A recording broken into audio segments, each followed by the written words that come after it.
Bonjour, bienvenue. J'espère que vous avez apprécié la vidéo. Abonnez-vous et activez les notifications. Étienne avait toujours cru qu'il menait une vie heureuse. Son mariage avec Céline lui semblait stable, fondé sur des années de confiance, d'amour et une routine qui, pour lui, était synonyme de sécurité.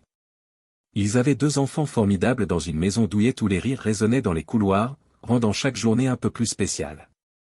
Étienne n'avait jamais eu à remettre en question la loyauté de Céline, car il la considérait comme sa partenaire pour la vie, quelqu'un sur qui il pouvait compter pour faire face à n'importe quelle tempête.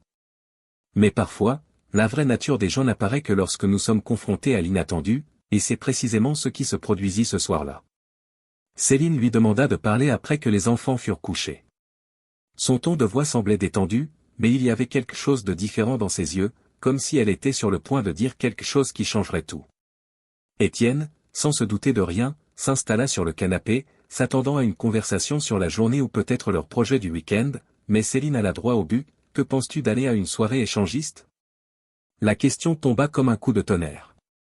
Étienne cligna plusieurs fois des yeux, n'arrivant pas à croire ce qu'il venait d'entendre. Peut-être avait-il mal compris? Peut-être plaisantait-elle. Mais le léger sourire sur son visage montrait qu'elle était sérieuse. Quoi? Demanda-t-il en espérant qu'elle se corrigerait. Une soirée échangiste, répéta Céline, maintenant plus enthousiaste. Quelque chose de nouveau, de différent, ça pourrait être amusant. Le mot « amusant » sonnait si faux qu'Étienne faillit laisser échapper un rire nerveux. Son estomac se noua. En toutes ces années, il n'avait jamais vu le moindre signe indiquant que Céline puisse penser de la sorte. Il n'avait même jamais abordé un sujet suggérant qu'elle s'ennuyait ou cherchait ce genre de choses. Pourtant, elle se tenait devant lui, l'air de dire que c'était la chose la plus naturelle du monde. Étienne se pencha en avant, les coudes sur les genoux, tentant de trouver une explication logique. « Tu es sérieuse ?» Céline soupira et leva les yeux au ciel comme s'il était naïf. « Bien sûr que je suis sérieuse. Beaucoup de gens le font, et tout redevient normal après. C'est juste une façon de sortir de notre routine, de sortir de l'ordinaire. » Étienne sentit une morsure dans sa poitrine. Voilà donc, pour elle, leur mariage était devenu un cycle monotone.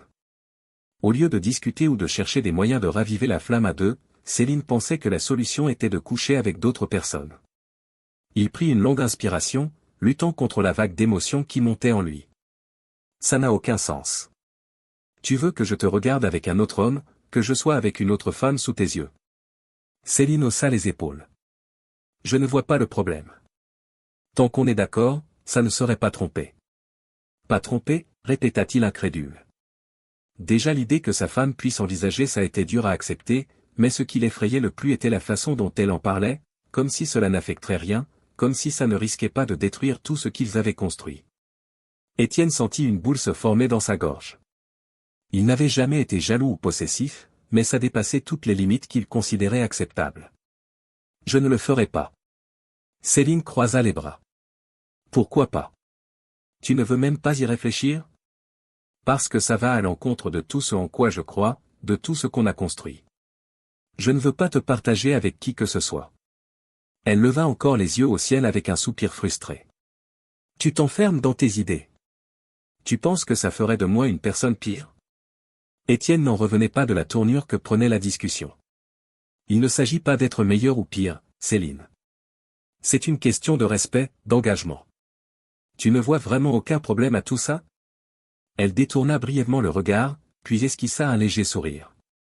Je crois que tu réagis de façon excessive, mais très bien, tu n'as pas à décider maintenant.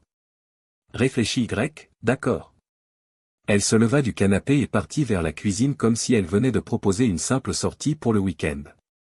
Étienne resta là, immobile, un sentiment d'angoisse grandissant.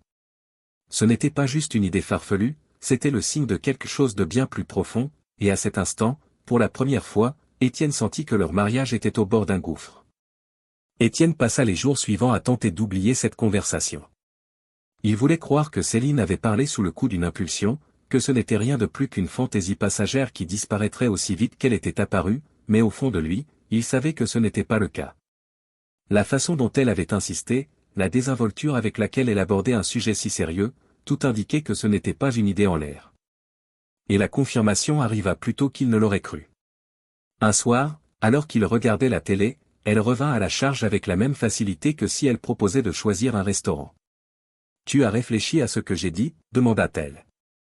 Sa voix paraissait calme, mais son regard était fixé sur lui. Étienne ferma les yeux un instant et laissa échapper un long soupir. « Je n'ai pas besoin d'y réfléchir. Ma réponse est la même. » Céline se tourna complètement vers lui, désormais très sérieuse. « Étienne, tu ignores quelque chose qui pourrait être bénéfique pour nous deux. Tu as toujours dit que tu me faisais confiance, non ?» Il fronça les sourcils. « Ça n'a rien à voir avec la confiance, c'est une question de respect. » Céline secoua la tête, impatiente. « Du respect ? Je ne te trompe pas, je ne te cache rien. Je propose qu'on vive quelque chose ensemble, quelque chose qui pourrait renforcer notre relation. » Étienne ne put retenir un rire amer. « Renforcer ? En quoi coucher avec d'autres personnes pourrait renforcer ce que nous avons ? » Elle soupira comme si elle expliquait une évidence à quelqu'un de têtu. Parce que quand un couple s'autorise de nouvelles expériences, il crée un lien plus solide, plus honnête. On est ensemble depuis si longtemps, pourquoi ne pas introduire quelque chose de nouveau dans la relation ? Il sentit son estomac se tordre. Ce n'était pas la femme qu'il avait épousée, ou peut-être que si, et il ne l'avait jamais vue sous ce jour. « Tu y crois vraiment, pas vrai ?» demanda-t-il en la regardant dans les yeux. Céline n'hésita pas. « Oui, et j'aimerais que tu y crois aussi. » Ce fut la première fois qu'Étienne ressentit une peur réelle pour l'avenir de leur mariage. Céline n'y pensait pas seulement, elle avait déjà pris sa décision.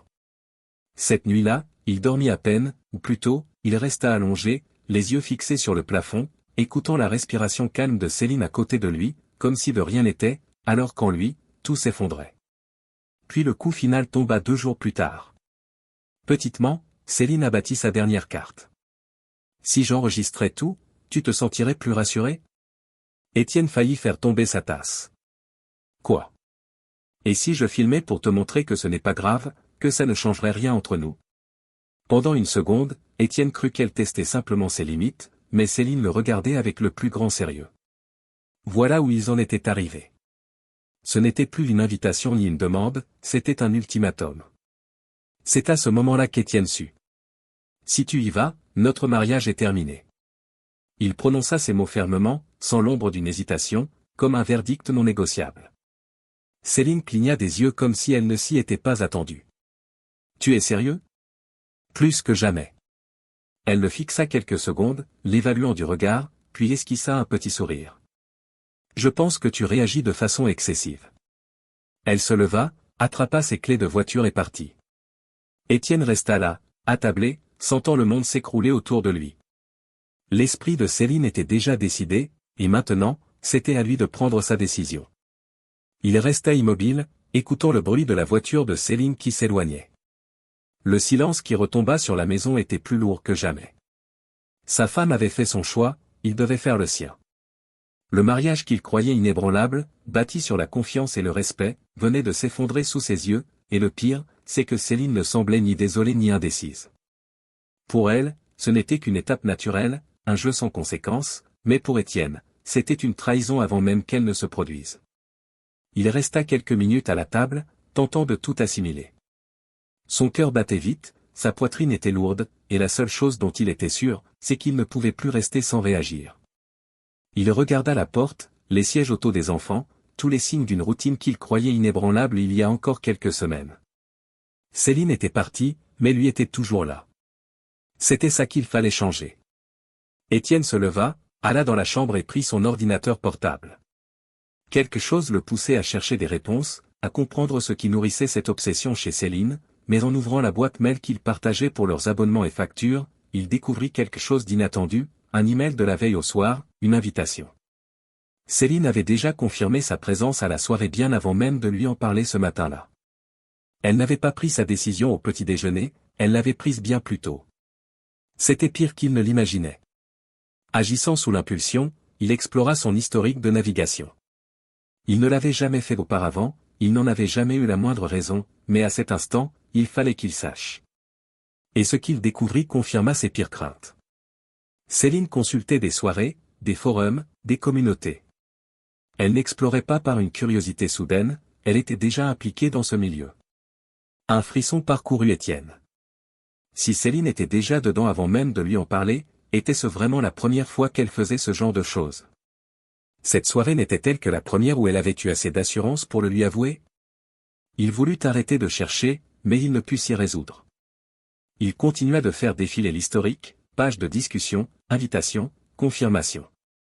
Sur un lien, il découvrit un groupe privé qu'elle avait rejoint, et parmi les commentaires, un en particulier retint son attention, un message de sa part. Mon mari n'est pas encore au courant, mais j'y serai. J'ai trop hâte. C'était comme un coup de poing dans l'estomac. Elle ne considérait pas simplement une possibilité, elle avait déjà décidé depuis longtemps, bien avant de lui en parler. Toute cette histoire de vouloir filmer, d'essayer ensemble, ce n'était qu'une mise en scène.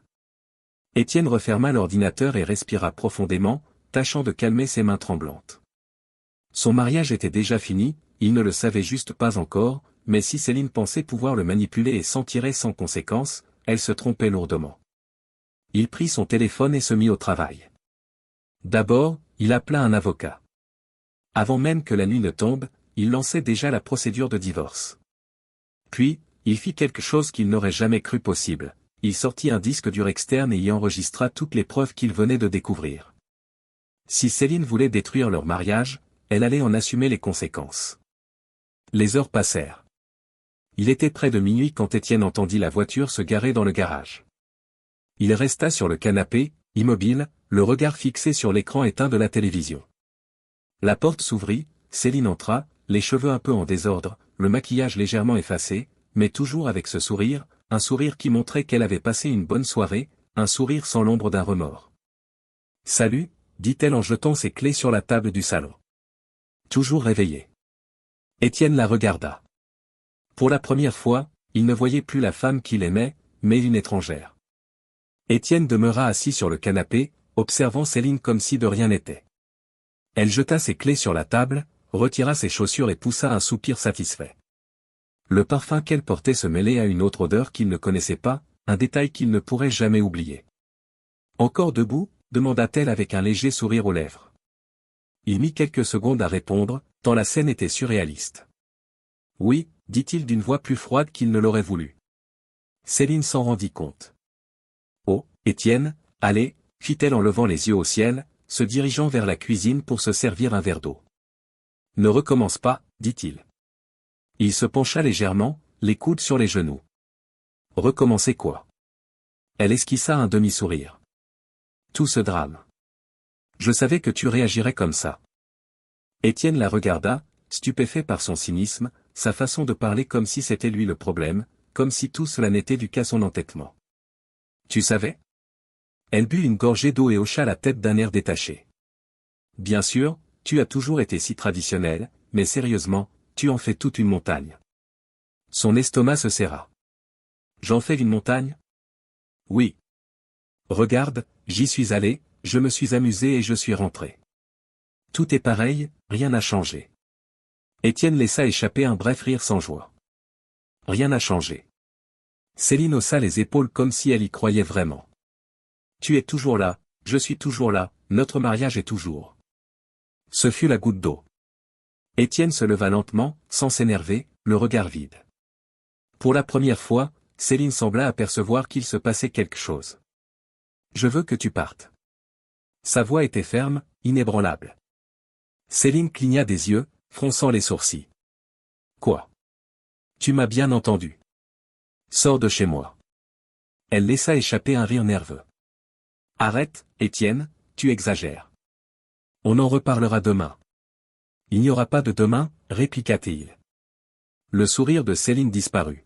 « Tu es sérieux ?» Étienne la regarda dans les yeux, et elle sut que ce n'était pas une menace en l'air. Il prit son téléphone et tapa rapidement un message. En quelques secondes, Céline entendit une notification sur son propre téléphone. Déconcertée, elle le sortit de son sac et déverrouilla l'écran, puis elle devint livide. « Qu'est-ce que ?» Étienne croisa les bras. Une sauvegarde. Céline ouvrit la vidéo et retint son souffle en constatant qu'elle se voyait elle-même, le moment exact où elle s'était filmée en train de s'amuser à cette soirée avec ces inconnus qu'elle avait présentés comme inoffensifs. « Comment tu as obtenu ça ?» balbutia-t-elle, le choc remplaçant d'un coup son assurance. « Tu n'es pas aussi discrète que tu le crois, Céline, et tu n'es pas aussi prudente. Elle ouvrit la bouche sans rien dire, tremblante. Tu as piraté mon téléphone? Tu m'as donné accès à notre adresse mail commune, celle qu'on utilise pour les services de streaming et les factures. Tu as oublié que ton cloud fait des sauvegardes automatiques. Céline écarquilla les yeux, le téléphone tremblant dans sa main. Tu préparais tout ça depuis des semaines? Ce n'était pas une impulsion ou une idée de dernière minute, tu étais déjà impliqué bien avant. Étienne, je peux tout expliquer. Il leva la main pour l'interrompre. Pas la peine. Tu as tout expliqué au moment même où tu as franchi le seuil ce soir. Un début de panique traversa enfin son regard. Mais ça ne veut pas dire que j'ai déjà engagé la procédure de divorce, n'est-ce pas? Céline recula d'un pas comme si on venait de la frapper. Quoi? Et je vais me battre pour la garde exclusive des enfants. Non. Elle se mit à paniquer. Étienne, s'il te plaît, ne fais pas ça. Il la regarda d'un calme effrayant. C'est toi qui l'as fait. Étienne attrapa ses clés de voiture et avança vers la porte. Céline, à présent complètement désespérée, se précipita pour lui saisir le bras. Écoute, on peut s'arranger. Il marqua une pause et la fixa comme si c'était la dernière fois qu'il la voyait. Tu as jeté ce qu'on avait, maintenant assume les conséquences. Il n'y avait plus rien à dire. Il sortit, la laissant seule dans le salon, agrippant son téléphone qui contenait la preuve de sa propre erreur. Étienne conduisit sans but, chaque kilomètre lui rappelant le poids de ce qu'il venait de faire. Son mariage était mort, mais plus encore, l'illusion qu'il avait entretenue durant si longtemps venait de voler en éclats. Il avait toujours cru bien connaître Céline, qu'ils partageaient un lien inaltérable, qu'elle ne sacrifierait jamais tout ce qu'ils avaient bâti ensemble. Or, la vérité, c'est qu'elle avait tout jeté depuis longtemps. Il n'avait fait que l'ignorer. Son téléphone vibra sur le siège passager, Céline. Il l'ignora. Il vibra à nouveau, puis encore, les messages désespérés s'accumulaient sur l'écran. Étienne, s'il te plaît, réponds. Pardonne-moi, on doit parler. C'était une erreur, ça ne veut rien dire pour moi. Ne me prive pas des enfants, je t'en supplie. Étienne laissa échapper un rire amer. Maintenant, ça ne signifiait plus rien, maintenant, c'était une erreur, maintenant elle suppliait. Elle ne se sentait pas coupable en partant ce soir-là, elle ne s'inquiétait pas des conséquences, en revenant, tout sourire, persuadée qu'elle pourrait reprendre la vie comme si de rien n'était, mais c'était trop tard. Il se gara près du parc où il emmenait habituellement les enfants le dimanche. À cette heure, il n'y avait personne, les lampadaires projetaient de longues ombres sur le sol. Il sortit de la voiture et respira l'air frais de la nuit. Il avait besoin de silence pour remettre de l'ordre dans ses pensées avant de faire son prochain pas, car même si son mariage était mort, la vraie bataille ne faisait que commencer. Il savait que Céline n'accepterait pas facilement le divorce, encore moins de perdre la garde des enfants, mais il refuserait que ses enfants grandissent dans un foyer où l'engagement et le respect sont jetés à la première occasion. Il reprit son téléphone et finit par répondre. Il n'y a plus rien à dire, Céline. Mon avocat dépose tout demain. On se verra au tribunal. Puis il bloqua son numéro avant qu'elle ait le temps de répondre. La procédure de divorce fut rapide, mais loin d'être simple. Céline essaya de se justifier, de se défendre, d'utiliser les quelques cartes qui lui restaient. Elle pleura devant le juge, se présenta comme une victime, jura qu'elle regrettait et qu'elle aimait toujours Étienne, qu'elle voulait reconstruire leur famille, mais les preuves étaient irréfutables, vidéos, messages, historiques de navigation, il n'y avait rien à contester. Quand le verdict tomba, Étienne sut que c'était la vraie fin. La garde des enfants lui fut accordée. Céline pouvait leur rendre visite, mais selon des conditions précises. Son comportement dans les mois à venir déterminerait si elle conserverait ce droit. Elle perdit bien plus qu'elle n'aurait pu l'imaginer. Étienne n'éprouva aucune joie à la voir dégringoler. Ce n'était pas une vengeance, ça ne l'avait jamais été, juste la conséquence inévitable de ses actes. Quelques mois plus tard, Étienne reconstruisait sa vie. La douleur était toujours là, mais elle avait une autre saveur, elle n'était plus ce poids étouffant dans sa poitrine, juste une cicatrice, quelque chose qui l'avait fait souffrir, mais qui maintenant lui rappelait le chemin parcouru. Les enfants allaient bien mieux, même l'atmosphère à la maison était plus légère, sans cette tension silencieuse dont il n'avait même pas conscience auparavant. Quant à lui, il réapprenait à vivre sans Céline, il réapprenait à faire confiance, à être heureux. Un après-midi, alors qu'il emmenait les enfants dans ce même parc où il avait passé cette nuit décisive, il croisa Arnaud, un voisin discret, toujours calme. Ils se saluèrent, et Étienne remarqua une certaine gêne sur le visage d'Arnaud. Il y a quelque chose que je voulais te dire, dit-il, hésitant, quelque chose que tu devrais savoir. Étienne fronça les sourcils. Quoi donc? Son voisin détourna le regard un instant, pesant ses mots. Céline, cette soirée où elle est allée, eh bien, ce n'était pas la première fois. Un court silence tomba, l'espace d'un instant, le monde sembla se rétrécir. Étienne observa Arnaud, tentant d'assimiler ce qu'il venait d'entendre. Qu'est-ce que tu veux dire? Le voisin se gratta la nuque, mal à l'aise. Je l'ai vue plusieurs fois avant cette fameuse soirée. Elle partait quand tu n'étais pas là, toujours de façon discrète. Je pensais que c'était juste pour voir une amie ou faire une course, mais quand j'ai entendu parler du divorce, j'ai compris. Étienne ferma un instant les yeux, sentant l'amertume de la vérité sur le bout de la langue. Ce qu'il soupçonnait, ce qu'il redoutait, ce qu'il avait toujours voulu éviter, était vrai. Céline le trompait depuis longtemps. Cette soirée n'était pas un début, mais le moment où elle s'était sentie assez à l'aise pour lui montrer qui elle était vraiment. Curieusement, il ne ressentit pas de colère, mais un profond soulagement, car à cet instant, il sut que le divorce n'était pas une perte, mais une libération. Merci d'avoir regardé la vidéo. Si vous l'avez appréciée, n'oubliez pas de vous abonner à la chaîne et d'activer les notifications pour ne manquer aucune mise à jour. À la prochaine.